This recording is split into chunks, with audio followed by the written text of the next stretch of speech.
Bagaimana Allah Ta'ala menjamin rezeki? A'udzubillahi minasyaitonirrajim. Wa ma min dabbatin fil ardi illa 'ala Allahi rizquha. Semua yang melata di atas muka bumi Allah ini dijamin rezekinya. Semua yang melata, semua yang bergerak. Setelah diteliti oleh para ulama, dabbah artinya binatang, selalu diterjemahkan dabbah, dabbatul ardi, binatang yang berjalan di atas muka bumi ini dijamin Allah Ta'ala rezekinya. Kenapa disebutkan binatang? Kenapa tidak disebut wama min insanin, wama min nasin? Tidak ada manusia yang tidak dijamin rezekinya. Digunakan kata yang paling rendah, paling hina, paling kotor, binatang. Kalau binatang saja dijamin rezekinya, apalagi yang mulia. Karamna bani Adam ala katsirin minal khalqi wa faddalnahum tafdila. Di antara semua makhluk ini manusia yang paling mulia. Khalaqnal insana fi ahsani taqwim. Dari bentuk susunan fisiknya paling sempurna, dari bentuk keseimbangan antara akal dengan nafsunya juga sempurna. Ada yang satu ini nafsu aja, tak ada akal, binatang. Ada yang satu ini akal saja, tak ada nafsu, malaikat. Makanya kalau ada teman kita nafsu aja, tak ada akal, kita udah tahu dia sama geng mana.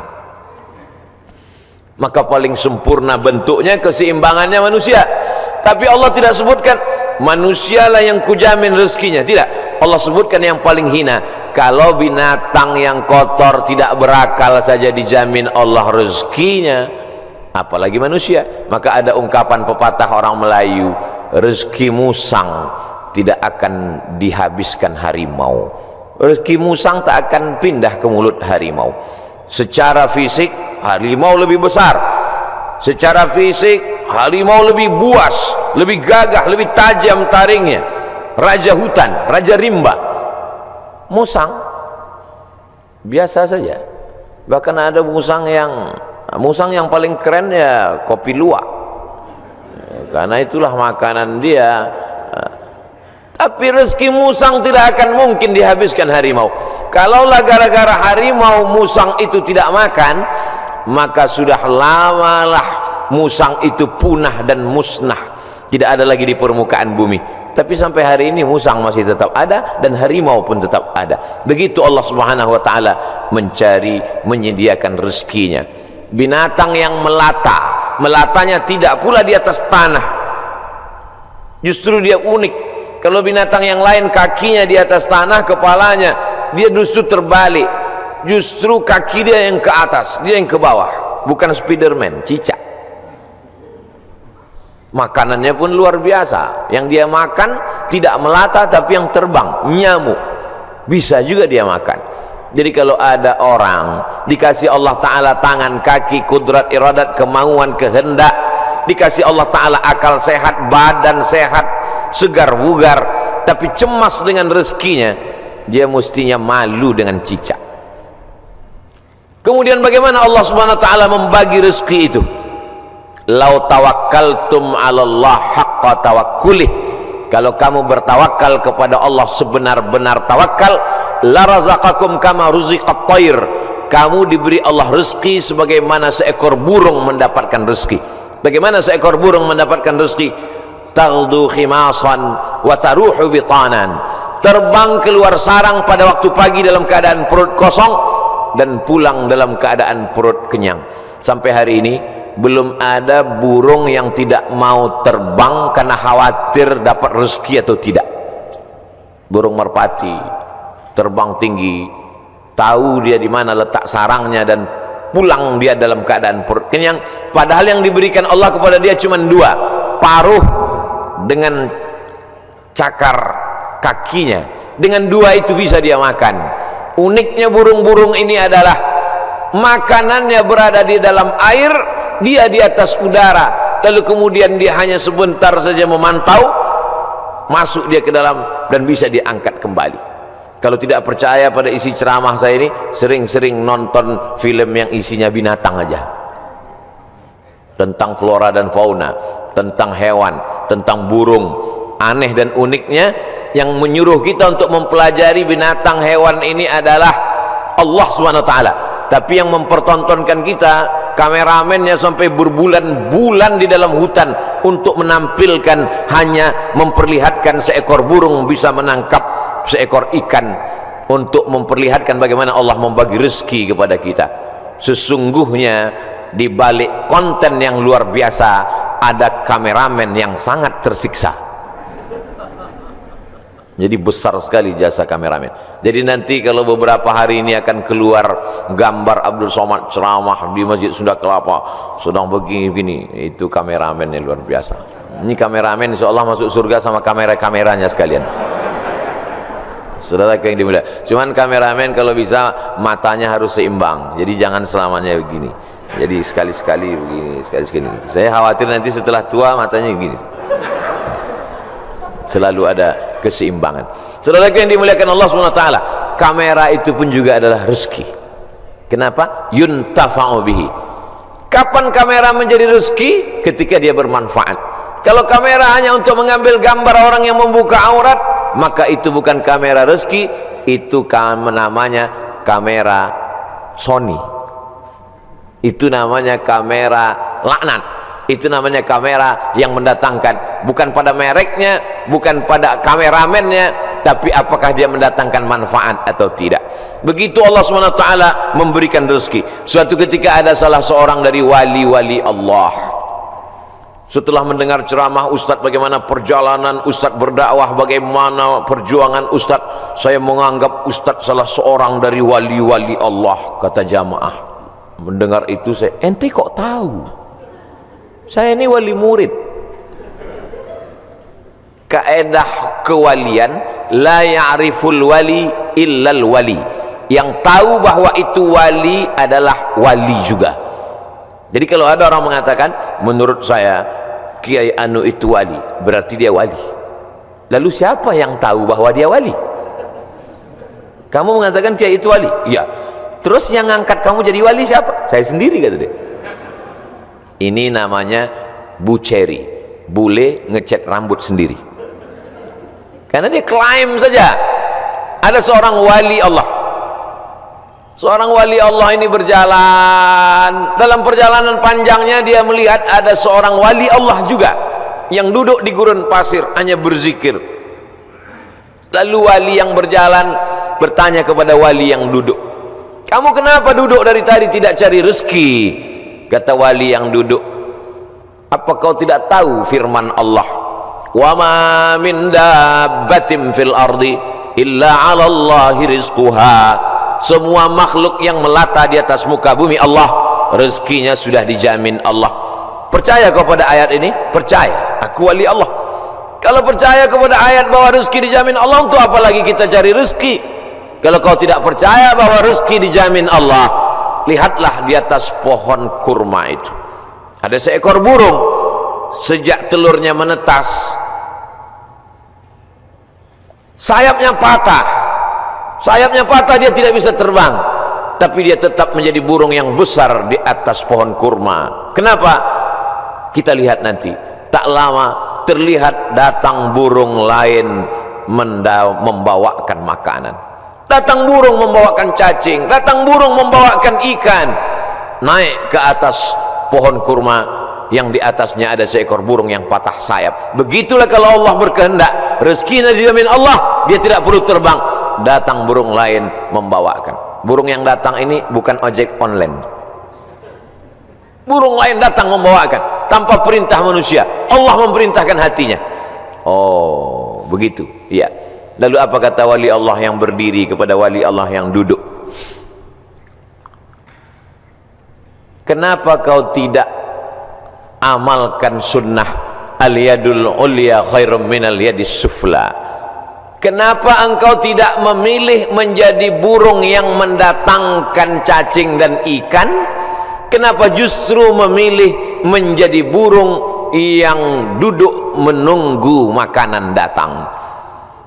Mendengar itu wali Allah yang duduk itu tegak berdiri, dan dia mengatakan, kalau begitu aku lebih memilih ingin menjadi burung yang membawakan makanan, karena mengikut sunnah Rasulullah sallallahu alaihi wasallam, al-yadul ulya khairum minal yadis sufla, tangan di atas yang memberi lebih mulia daripada yang menerima. Artinya apa? Dengan rezeki, mencari rezeki, punya rezeki bermanfaat, maka orang itu lebih tinggi derajatnya daripada beriman, yakin, tapi hanya menanti, menunggu.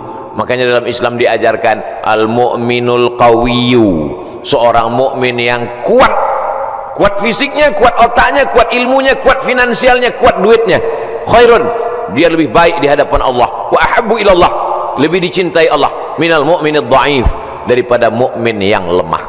Wali Allah kalau menerima hadis mudah dia menerima. Ini contohnya wali Allah, begitu menerima hadis langsung dia terima, dia langsung tegak berdiri. Jadi kalau ada hari ini orang yang diyakini sebagai wali Allah tapi bertentangan dengan sunnah-sunnah Rasulullah, maka sesungguhnya bukan wali Allah. Jadi wali apa? Wali setan. Suatu ketika ada seorang wali Allah membawa murid-muridnya untuk menemui seseorang yang dikatakan wali Allah. Diceritakan dalam kitab Ar-Risalah Al-Qushairiyah, Imam Abul Qasim Al-Qushairi. Murid-murid, kita mau ketemu dengan seorang wali Allah. Di mana Tuan Guru? Di masjid. Dia tidak pernah keluar masjid, dia dalam masjid. Ya, sampai di dalam masjid bertemu dengan wali Allah, bersalaman. Tiba-tiba orang yang dikatakan wali Allah itu, maaf, meludah dalam masjid. Lalu kemudian saat itu juga sang guru berkata, mari kita tinggalkan orang ini bukan wali Allah. Kenapa Tuan Guru? Dia banyak karamahnya, dia mulia. Karena dia meludah dalam masjid.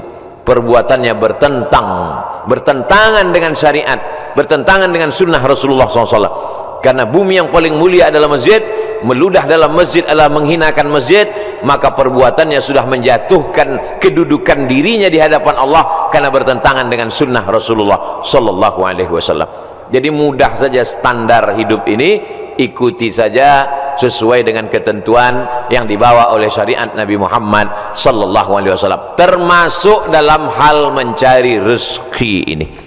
Kalau dia ikuti sunnah Rasulullah dengan cara yang halal, maka itu berarti dia adalah termasuk umat Muhammad SAW.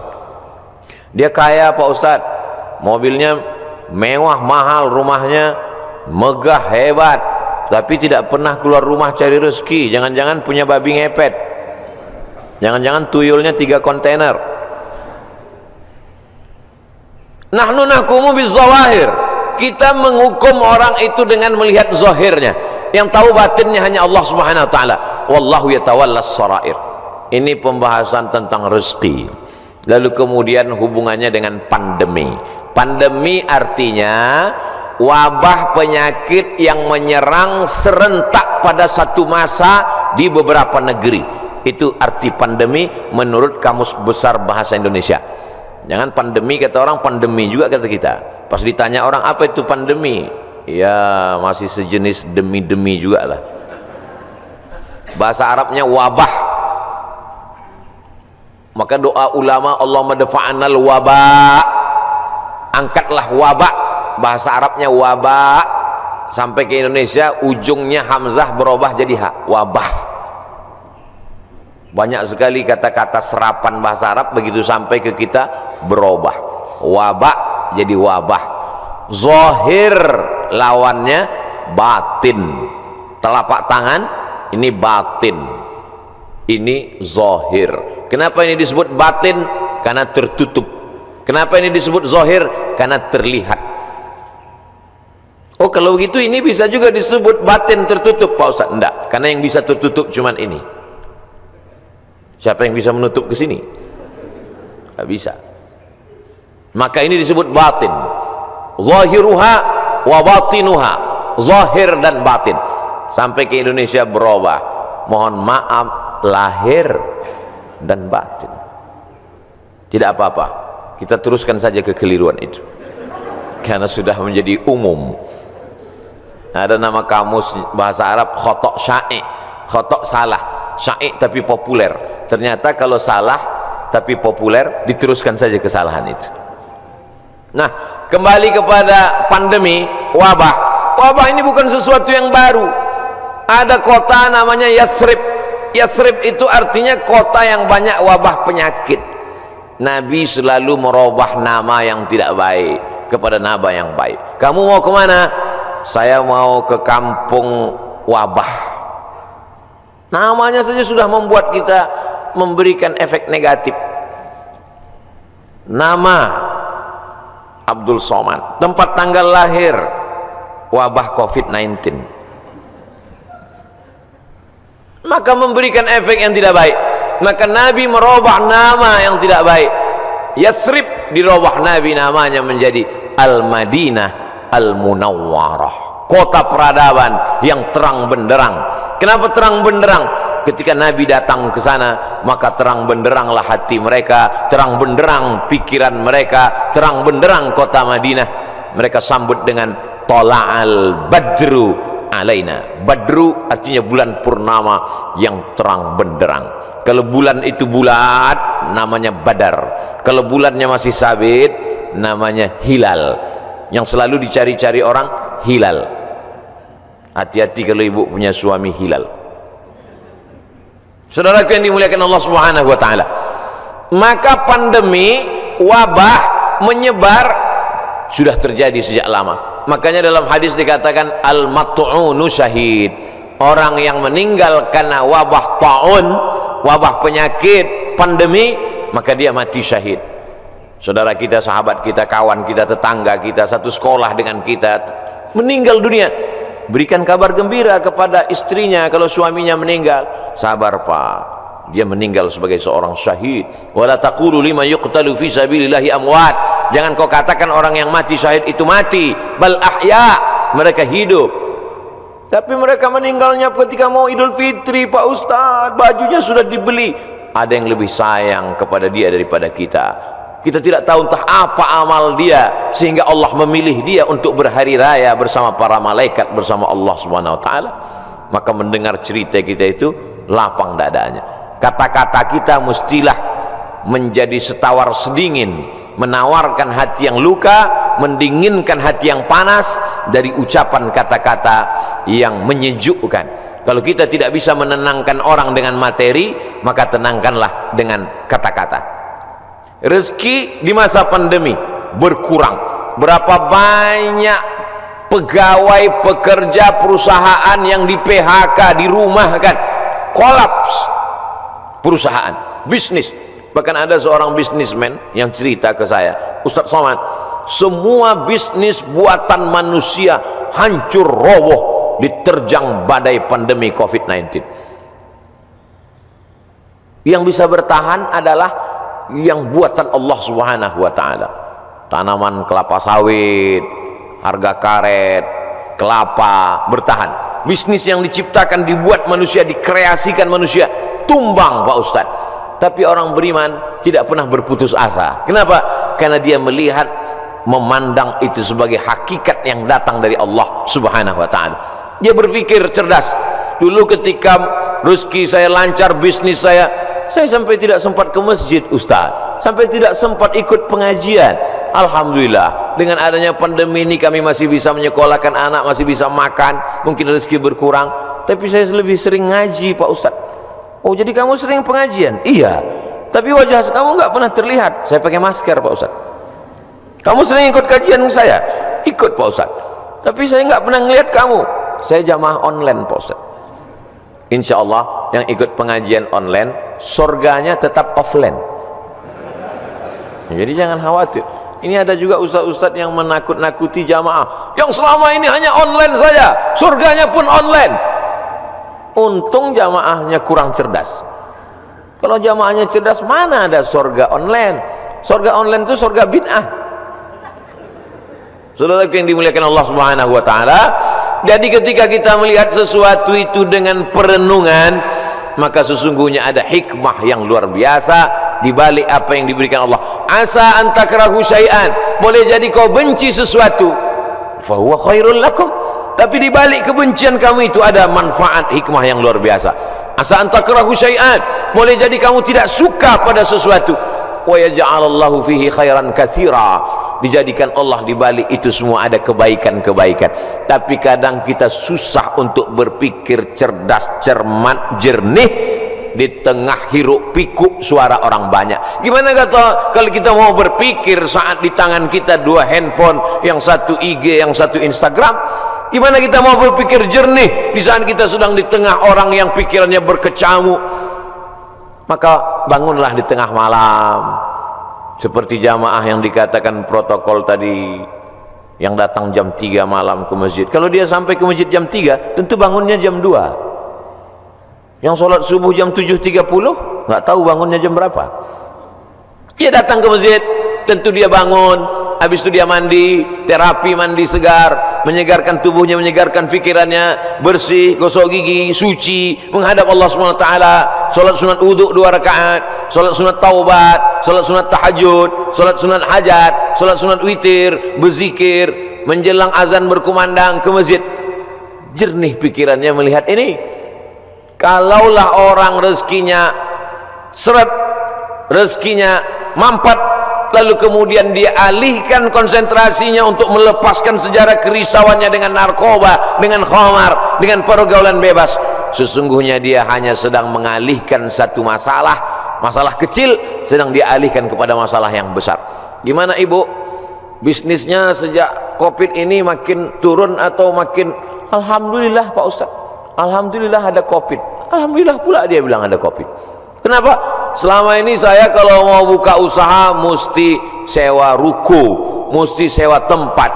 Hari ini saya bisa bisnis online Pak Ustaz. Saya cukup buat pasang iklan, masak di dapur sendiri, menggunakan jasa teman-teman yang bisa mengantar, akhirnya makan. Berapa banyak saudara-saudara kita yang hari ini bisnisnya tetap berjalan. Dengan cara apa? Dengan cara online. Cara menyampaikan makanannya saja yang online, makanannya tidak online.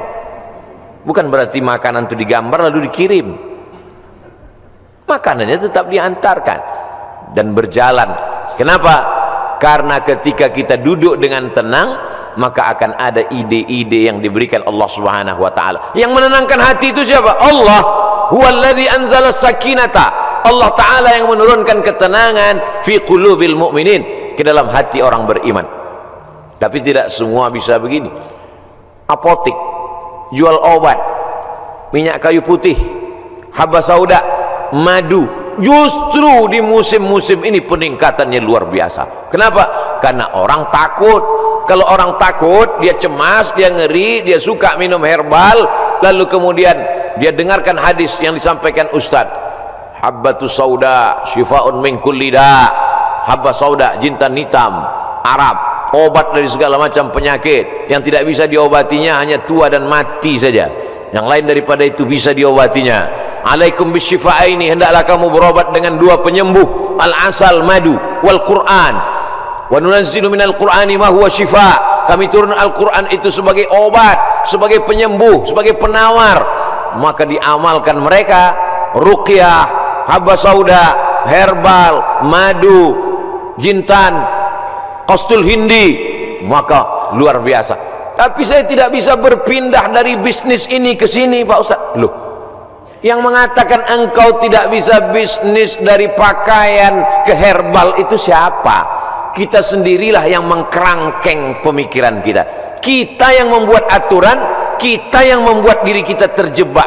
Saya sudah usaha pakaian, maka saya tidak bisa berpindah ke usaha lain. Yang membuat kaedah itu diri dia sendiri. Dia sendiri membuat kerangkeng, dia sendiri yang berada di dalam, dia sendiri yang menguncinya. Itu sama seperti orang yang membuat kerangkeng besi, dia masuk ke dalam, dia kunci dari dalam, dia buang kuncinya keluar. Dia mengkerangkeng dirinya. Kamu bisa berpindah dari dagangan pakaian ke jualan herbal, berpindah dari berdagang bisnis ini beralih ke sini. Itu adalah pilihan yang ada pada diri kita sendiri. Ada pilihan yang tidak bisa kita pilih. Abdul Somad menjadi orang Melayu, datang dari pulau Sumatera, itu tidak bisa kita memilih. Saya tidak bisa memilih. Malaikat tidak pernah dulu memberikan saya pilihan di alam rahim, Abdul Somad kau mau jadi orang mana, mau jadi orang Amsterdam atau mau jadi orang Riau. Tak ada. Itu bukan pilihan saya, itu pilihan takdir dari Allah Subhanahu wa ta'ala. Tapi ada masanya kita bisa memilih antara bisnis ini atau ini, beralih ini atau ini. Ustaz, ada yang mau saya tanyakan Ustaz? Ya silakan. Bolehkah saya beralih bisnis? Boleh. Yang tak boleh beralih ke lain hati. Saudaraku yang dimuliakan Allah Subhanahu wa ta'ala. Jadi bagaimana tiba-tiba pikiran kita menjadi sempit sampai tidak nampak solusi? Bagaimana tiba-tiba hati kita ini menjadi beku sampai semuanya terasa menyulitkan, menyusahkan kita? Maka Allah Subhanahu wa ta'ala memberikan kita kelapangan. Man lazimal istighfar, siapa yang melazimkan istighfar, mengistiqomahkan, mengamalkan istighfar, ja'alallahu lahu min kulli dhiqin makhraja. Habis waktu ceramah. Oh, matahari terbit. Hebatnya di Masjid Agung Sunda Kelapa, setiap matahari terbit bunyi alarm. Setiap matahari terbit bunyi alarm. Setiap matahari terbit bunyi alarm. Lama-lama jamaah mengambil kesimpulan bahwa kalau alarm tidak berbunyi, matahari tidak terbit. Kalau ada usaha baru ada rezeki. Kalau ada usaha baru ada rezeki. Kalau ada usaha baru ada rezeki. Kalau tidak ada usaha berarti tidak ada rezeki. Rezeki terbagi dua. Ada rezeki yang bersifat mauhibah, pemberian Allah. Ada rezeki yang bersifat al-kasbu, usaha. Dan berapa banyak rezeki yang berdasarkan pemberian Allah Ta'ala jauh lebih besar daripada usaha. Tapi jangan gara-gara ini lalu orang tidak mau berusaha. Usaha datang dari kita, pemberian datang dari Allah. Cobalah tanya bisnismen orang-orang kaya itu, apakah dari usahanya itu datang? Berapa banyak usahanya biasa saja, tapi pemberian Allah Subhanahu wa ta'ala luar biasa. Yang dinilai Allah adalah bagaimana seorang hamba berusaha. Itulah ahlus sunnah wal jamaah. Adapun orang yang berpangku tangan menunggu hujan turun dari langit, mereka adalah ahlul bid'ah wad dhalalah. Namanya kelompok Jabbariyah. Jabr, al-Jabr. Ada wali nikah itu namanya wali majbur, wali yang boleh memaksa. Jabbariyah orang yang terpaksa. Kata dia hidup dia ini terpaksa karena takdir. Kau kenapa tidak berusaha? Semua sudah ditakdirkan Allah. Kau kenapa mabuk? Saya tidak ada niat mabuk Pak Ustadz, saya terpaksa karena takdir. Dua salah dia. Pertama, dia berbuat dosa. Yang kedua, dia mengkambing hitamkan Tuhan atas segala dosa-dosanya. Maka orang seperti ini dihukum double oleh Sayyidina Umar bin Khattab. Pada zaman Umar pun spesies manusia seperti ini sudah ada. Yang sekarang ini hanya pengikut-pengikutnya saja, neonya, model barunya muncul di zaman modern ini. Maka orang seperti ini bukan ahlu sunnah. Ahlu sunnah adalah berkeyakinan bahwa rezeki dijamin Allah, tapi dia juga berusaha. Menurut Imam Abul Hasan al-Ash'ari, maka itulah yang disebut dengan al-kasbu wal ikhtiar. Ada usaha. Subuh ini saya sudah ditakdirkan Allah Subhanahu wa ta'ala ada 2 minuman yang berada di atas meja ini. Walaupun nampaknya 3, yang minuman 2, yang ini hand sanitizer. Lalu kemudian saya boleh memilih antara 3 ini. Yang mana yang mau dipinum boleh pilih, mau yang ini atau yang ini, tapi jangan yang ini. Ketika dia sudah diberikan kepada saya, maka ini milik saya, ini udah takdir saya, ini ketetapan untuk saya. Tapi saya mesti menggerakkan tangan saya, mesti memasukkannya ke mulut saya. Semuanya datang dari Allah. Gerak ini tangan bisa bergerak, itu pun dari Allah. Hati ini untuk condong kemana, itu pun dari Allah. Itulah mengapa dikatakan wallahu khalaqakum wa ma ta'malun. Allah menciptakan kamu dan perbuatan kamu. Perbuatan kamu itu pun juga ciptaan Allah, karena semua datang dari Allah. Menulis, tangan yang menulis ciptaan Allah. Pena, kertas, itu pun ciptaan Allah. Maka dikatakan bahwa kamu dan perbuatan kamu adalah ciptaan Allah. Tapi kita punya pilihan. Wa nafsin wa ma sawwaha, demi jiwa dan penciptaannya. Fa'alhamaha fujuraha, ada jalan kiri, jalan fujur, jalan bengkok, jalan hitam. Wa taqwaha, jalan kanan, jalan baik, jalan putih. Maka kita tinggal memilih. Ketika pilihan kita benar, kita dapat surga. Walladzina amanu wa 'amilus solihati ulaika ashabul jannah. Walladzina kafaru wa kadzdzabu biayatina ulaika ashabun nar. Jangan dengan penuh kesadaran sendiri menabungnya di bank konvensional haram, duitnya duit riba, dimakan dengan penuh kesadaran. Ketika ditanya, kau makan riba? Iya, tapi ini haram. Takdir, susah saya menolaknya, Ustaz. Tidak bisa begitu, karena kita punya pilihan untuk mengalihkan dia dari konvensional ke syariah. Kita punya pilihan untuk memilih antara yang haram dengan yang halal. Ketika pilihan itu tepat, disitulah balasan datang dari Allah subhanahu wa ta'ala. Saudaraku yang dimuliakan Allah, ada orang yang sanggup memilih tapi dia tidak mau, ada orang yang tidak tahu, ada yang pura-pura tidak tahu. Maka semua jenis manusia ini nanti akan mempertanggungjawabkannya di hadapan Allah subhanahu wa ta'ala. Dengan mengaji kita menjadi tahu, setelah tahu ujiannya lebih berat. Selama ini kita tidak tahu, kadang-kadang ada enaknya juga tak tahu. Ada mahasiswa lama, ada mahasiswa baru.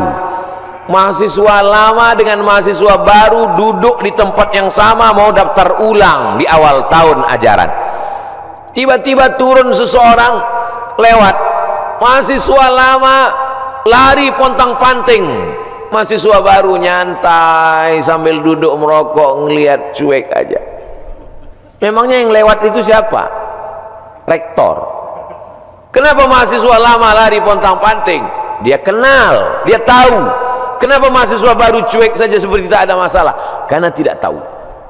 Makanya banyak orang sekarang tidak mau tahu dengan agama. Kenapa? Karena kalau saya tahu nanti jadi takut. Padahal takut itulah yang dipesankan oleh khotib di atas mimbar. Takutlah kepada Allah.